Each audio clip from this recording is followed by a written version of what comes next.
एक तो कहावत है अपने यहाँ भोजपुरी का इलाका है कि चलनी हसलिन सूप के, जिसमें चलनी जो है सूप से हम लोग छठी मैया को अर्घ देते हैं ना, कितना बढ़िया से अर्घ होता है। तो चलनी से तो नहीं देते हैं, सूप से देते हैं। तो राष्ट्रीय जनता दल के जो हमारे मित्र लोग हैं उनको तो 15 साल का अनुभव है शासन का। बिहार की जनता भी जानती है कि किस तरह का शासन उन्होंने चलाया, जंगल राज, जो हम लोगों ने नहीं कहा, ऑनरेबल हाई कोर्ट ने कहा कि बिहार में जंगल राज। तो खुद से बोलना है, आप समझ लीजिए। बिहार के अभी जो माननीय उप मुख्यमंत्री जी हैं, एक तो श्रीमान जी बेल पर हैं। इतना ही बढ़िया कार्यशैली और इतना ही बढ़िया कार्य करने का तरीका होता तो बेल पर क्यों रहते वो। तो एक चीज़ बताता हूँ, अभी श्रीमान राहुल गांधी जी की पदयात्रा चल रही, 19 दिनों तक केरल में पदयात्रा चली। तो वहाँ सीपीएम भारतीय कम्युनिस्ट पार्टी ने कहा कि राहुल गांधी जो है भारतीय जनता पार्टी की बी टीम है। ममता दीदी पश्चिम बंगाल में कहती हैं कम्युनिस्ट को कि भाई वो भारतीय जनता पार्टी की बी टीम है। तेलंगाना में जो सरकार है चंद्रशेखर राव की, वो कहती है ओवैसी जी को कि वो भारतीय जनता पार्टी की बी टीम है। तो भारतीय जनता पार्टी तो ए टीम है, ये सबने मान लिया।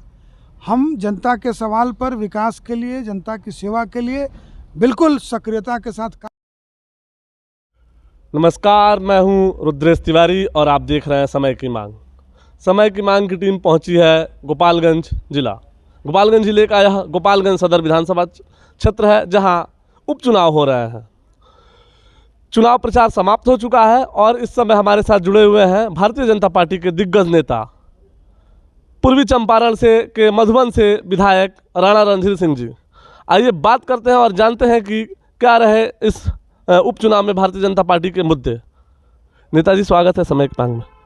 बहुत बहुत धन्यवाद आपको। और अभी दीपावली छठ बीता है तो उसकी शुभकामना भी समय की मांग चैनल को। देखिए, गोपालगंज में तो उपचुनाव इसलिए हुआ कि आप सबको मालूम है हमारे पार्टी के विधायक सुभाष जी का सामयिक निधन हो गया और इस कारण से ये परिस्थिति बनी।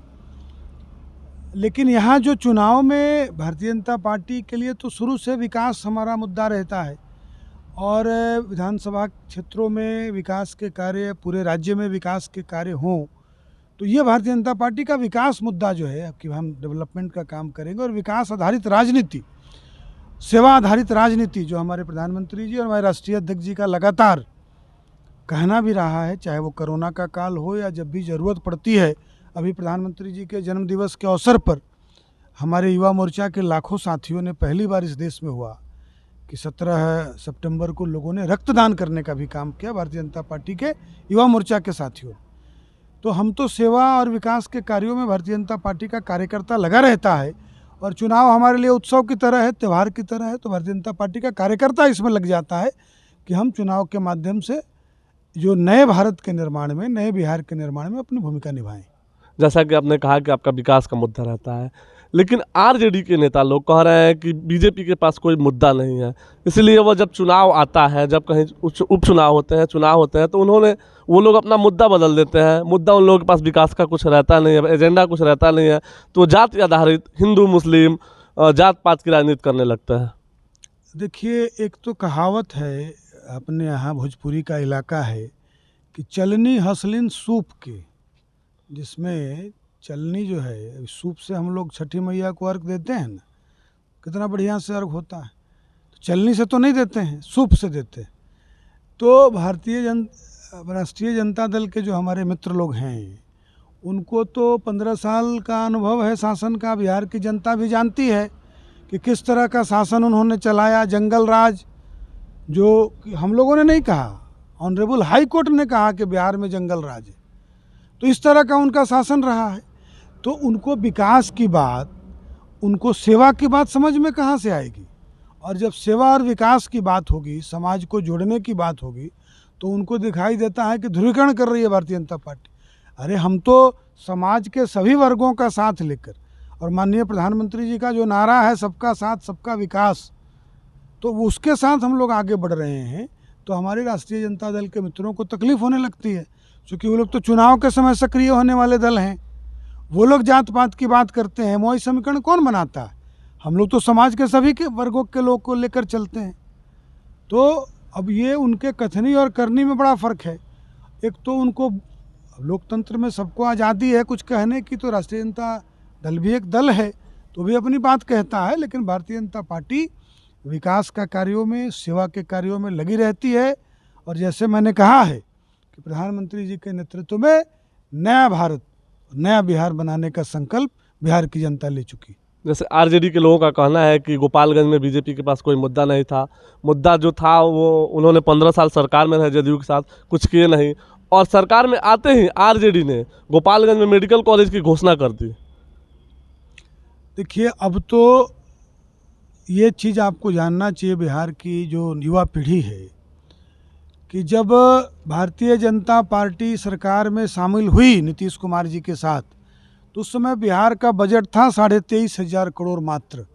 लालू प्रसाद जी, श्रीमान लालू प्रसाद जी और उनकी सरकार छोड़ के गई थी, जिसको भारतीय जनता पार्टी के उप मुख्यमंत्री और बिहार के वित्त मंत्री लंबे समय तक, सर्वाधिक लंबे समय तक आदरणीय सुशील कुमार मोदी जी को ये सौभाग्य है बिहार के उप मुख्यमंत्री के रूप में भी रहने का और बिहार के वित्त मंत्री के रूप में भी रहने का। और मैं केवल एक चीज़ आपसे कहता हूँ, डॉक्यूमेंटेड है, पढ़ लीजिएगा, गूगल पे भी मिल जाएगा, गोपालगंज के युवा भी इसको देखें कि कैसे 23,000 करोड़ के बजट को बढ़िया तरीके से बजटीय प्रबंधन करते करते सुशील मोदी जी ने 2,23,000 करोड़ तक पहुंचाने का काम किया। जिले में इंजीनियरिंग कॉलेज खुलवाने का विषय, जिले में मेडिकल कॉलेज खुलवाने का विषय, अरे राष्ट्रीय जनता दल के शासन में पीएचसी में कोई जाता था क्या? वो डेटा भी आपको मिल जाएगा। आज तो हर रोज़ सैकड़ों लोग जाते हैं, महीनों में हजारों हजार लोग जाते हैं। और ये जाना कब शुरू हुआ? जब भारतीय जनता पार्टी के स्वास्थ्य मंत्री चंद्रमोहन राय जी बने थे। आरजेडी के लोग कहते हैं कि मंगल पांडे जी जब स्वास्थ्य मंत्री थे तो पीएमसीएच की स्थिति बहुत खराब थी। जब से उप मुख्यमंत्री जो कि स्वास्थ्य मंत्री भी हैं, वो रात को 2 बजे 1 बजे बिहार के बड़े बड़े अस्पतालों में औचक निरीक्षण के लिए चले जाते हैं। वहाँ की स्वास्थ्य व्यवस्था ठीक हो गई है और बीजेपी के समय में वो नहीं थी। देखिए, अब इसको देखना पड़ेगा बड़े परिप्रेक्ष्य में। अब आपको कुछ कहना है और अपने मुँह मियाँ मिट्ठू वाली बात भी आप सुने हैं, तो लोकतंत्र में तो जनता मालिक होती है ना। जनता जिन चीज़ों पे ज़्यादा सहमति दे उसको माना जाता है। तो खुद से बोलना है, आप समझ लीजिए बिहार के अभी जो माननीय उप मुख्यमंत्री जी हैं, एक तो श्रीमान जी बेल पर हैं, इतना ही बढ़िया कार्यशैली और इतना ही बढ़िया कार्य करने का तरीका होता तो बेल पर क्यों रहते वो? तो बिहार की जनता ये भी देख रही। और अभी स्वास्थ्य मंत्री के रूप में उनके बड़े भाई साहब ने का भी कार्यकाल रहा थोड़े समय, अब इनको मिला है। तो ये जहाँ तक मेडिकल कॉलेज का प्रश्न है, ये तो बिहार सरकार जब भारतीय जनता पार्टी उनके साथ थी, सरकार हम चला रहे थे, तभी पहली बार तय हुआ। उनके ज़माने में तो कॉलेज जो चल रहा था वो बंद हो गए। इंजीनियरिंग कॉलेज की कल्पना बेमानी थी, सड़कों का क्या हाल था वो आपको मालूम है। लॉ एंड ऑर्डर के लिए तो पूछना ही नहीं है। सर, आपके भी रीजन में 15 साल तक आप लोग सरकार में थे, बिहार की सभी यूनिवर्सिटियाँ, सबका सेशन पीछे चल रहा है। नहीं, वो चुनौती है हमारी। देखिए, जो हमारी कमियां रह गई उनको हम मानते भी हैं और उस पर लगातार हमारा प्रयास रहा। तो बिहार का शिक्षा मंत्री कभी भारतीय जनता पार्टी का कोई विधायक नहीं हुआ है, मैं ये भी आपको कहना चाहता हूँ। बिहार में शिक्षा विभाग, बिहार में जहाँ डेवलपमेंट दिखता है उन सब सड़कें अच्छी बनी, भारतीय जनता पार्टी का मिनिस्टर था। वित्तीय प्रबंधन 23,000 करोड़ से बढ़कर 2,23,000 करोड़ हुआ, भारतीय जनता पार्टी का के फाइनेंस मिनिस्टर थे, उप मुख्यमंत्री थे।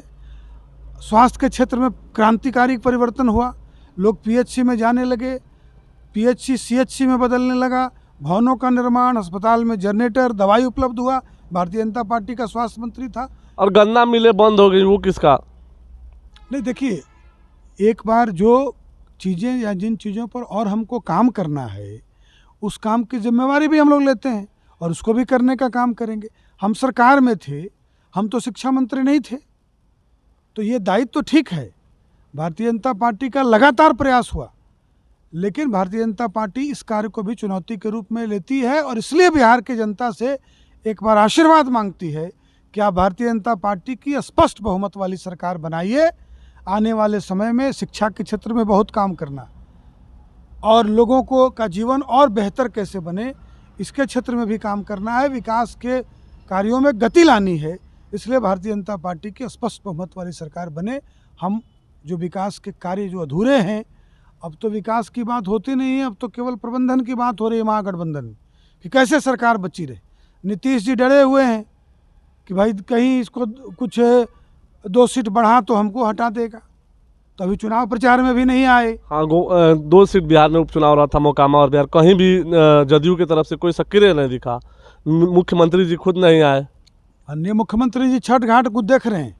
माननीय मुख्यमंत्री जी इंदिरा गांधी जी के स्मारक पे फूल चढ़ा रहे हैं। सरदार पटेल जी के यहाँ जाके उनका आज एकता दिवस मना रहे हैं। लेकिन उनको गोपालगंज और मोकामा आने के लिए उनका ठीक नहीं है स्वास्थ्य, तो आप समझ लीजिए क्या हो रहा है। तो इन सब राजनीतिक अस्थिरता से बिहार को हम लोग भारतीय जनता पार्टी के कार्यकर्ता निकालना चाहते हैं और नरेंद्र भाई मोदी के नेतृत्व में यहाँ भारतीय जनता पार्टी की स्पष्ट बहुमत वाली सरकार, उनके मार्गदर्शन में और उनके जो मैंने कहा कि भारतीय जनता पार्टी, कमल निशान और नरेंद्र मोदी, आज देश और बिहार की ज़रूरत है और बिहार की जनता उसके साथ खड़ी है, मन बना लिया है। बहुत बढ़िया तरीके से मदद होगा और हम लोग इस चुनाव में जीतेंगे।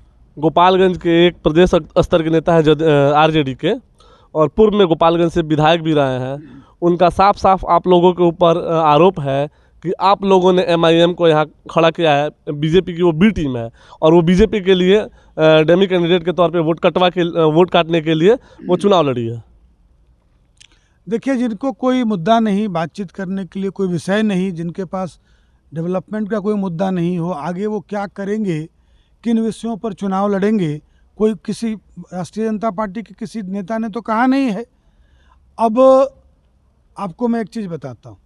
अभी श्रीमान राहुल गांधी जी की पदयात्रा चल रही, 19 दिनों तक केरल में पदयात्रा चली, तो वहाँ सीपीएम भारतीय कम्युनिस्ट पार्टी ने कहा कि राहुल गांधी जो है भारतीय जनता पार्टी की बी टीम है। ममता दीदी पश्चिम बंगाल में कहती हैं कम्युनिस्ट को कि भाई वो भारतीय जनता पार्टी की बी टीम है। तेलंगाना में जो सरकार है चंद्रशेखर राव की, वो कहती है ओवैसी जी को कि वो भारतीय जनता पार्टी की बी टीम है। तो भारतीय जनता पार्टी तो ए टीम है, ये सब ने मान लिया।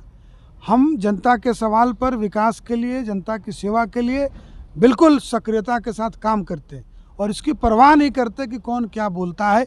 लोकतंत्र में सबको कुछ कुछ कहने का अधिकार है और जिसके पास कोई मुद्दा नहीं रहता वो इसी तरह की बात करते हैं।